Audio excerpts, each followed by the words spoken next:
سید علی مہدی زیدی صاحب قبلہ کو کہ زینت ممبر ہوں اور اپنے بیان سے مومنین کے قلوب کو منور فرمائیں پر محمد وآل محمد صلوات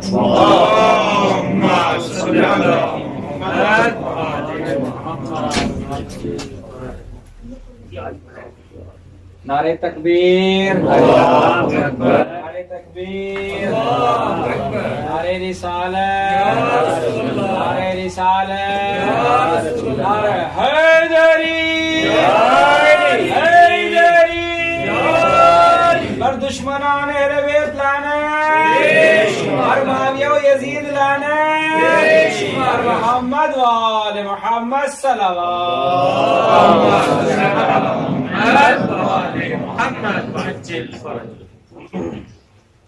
رحم اللہ من قرأ الفاتحہ.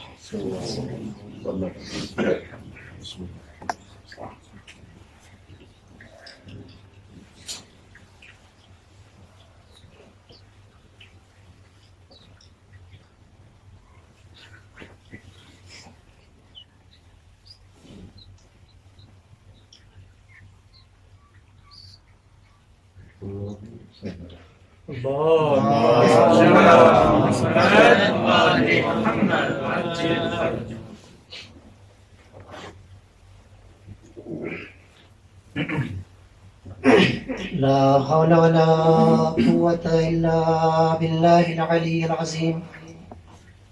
أعوذ بالله من الشيطان اللعين الرجيم.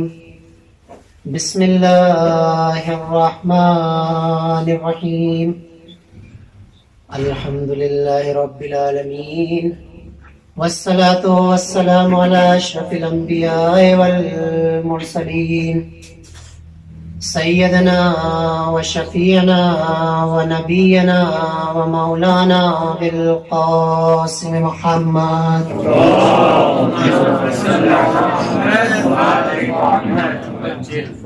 وعلى آل بيته الطيبين الطاهرين المعصومين المظلومين ولعنة الله على أعدائهم أجمعين والجنة للمؤمنين والمتقين والنار للملحدين والكافرين والمنافقين والمشركين.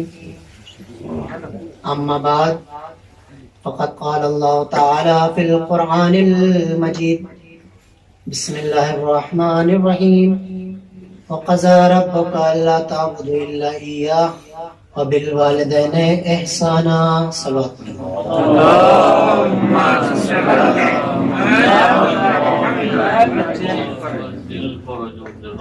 محترم سامعین، محبان اہل بیت علیہ السلام، دوستداران سید الشہداء امام حسین علیہ السلام،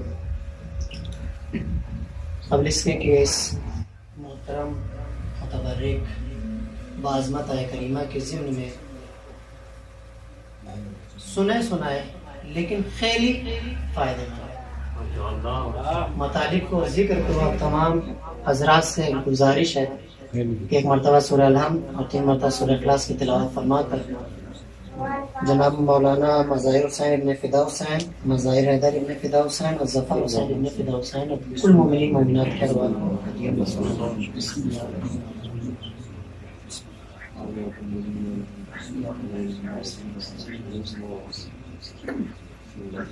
بسم اللہ.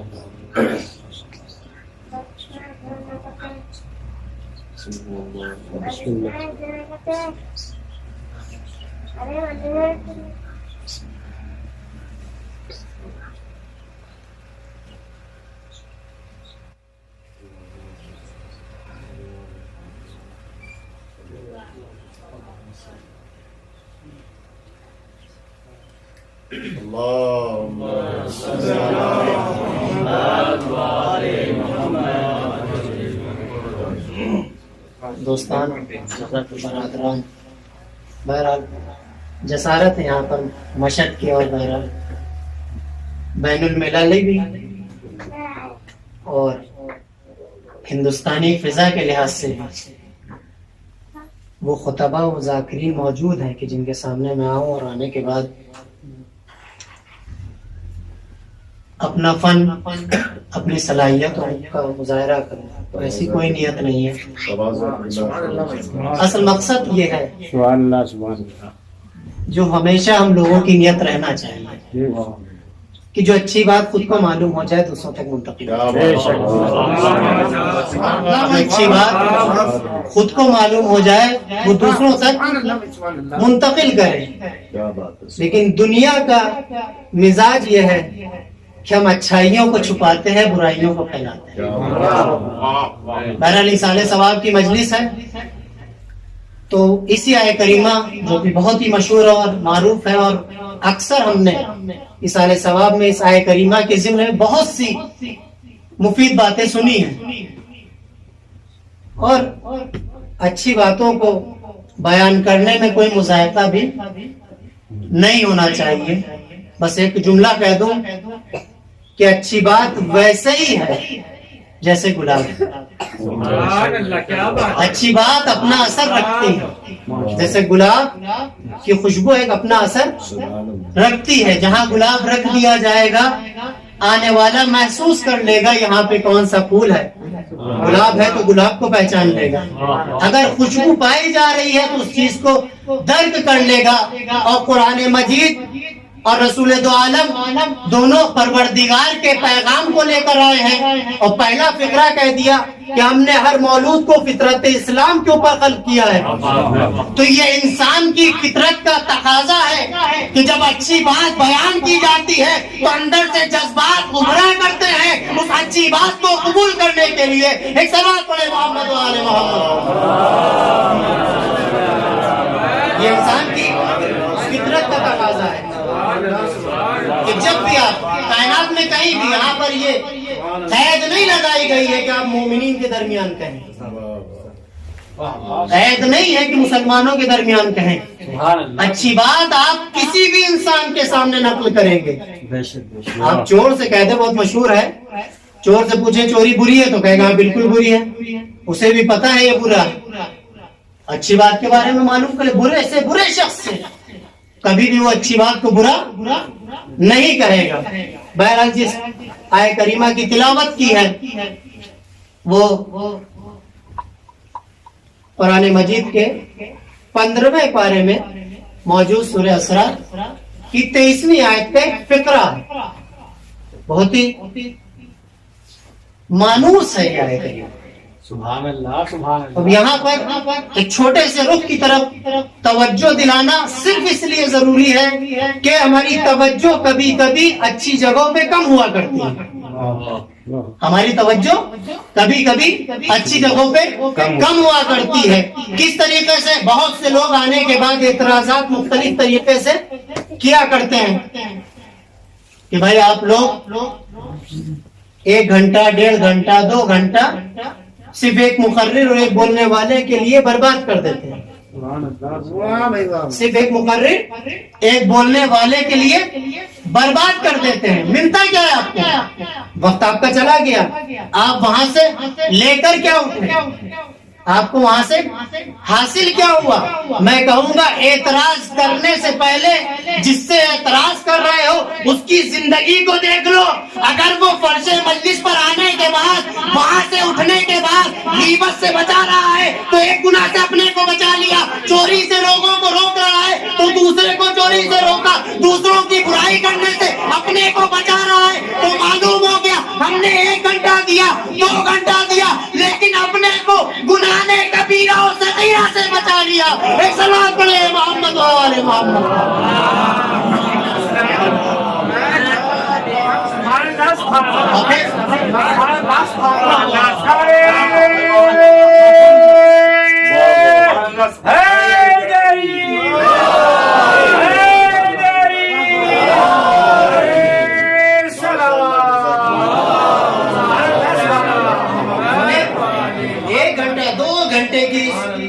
بزم میں آنے کے بعد کیونکہ انسان کی فطرت اللہ کی طرف لے جاتی ہے اس کو. اور اگر انسان منصف مزاج ہے، انصاف پسند ہے، اچھائیوں کو قبول کرنے کا مادہ بھی اس کا مزمحل نہیں ہوا ہے تو اب اس کے سامنے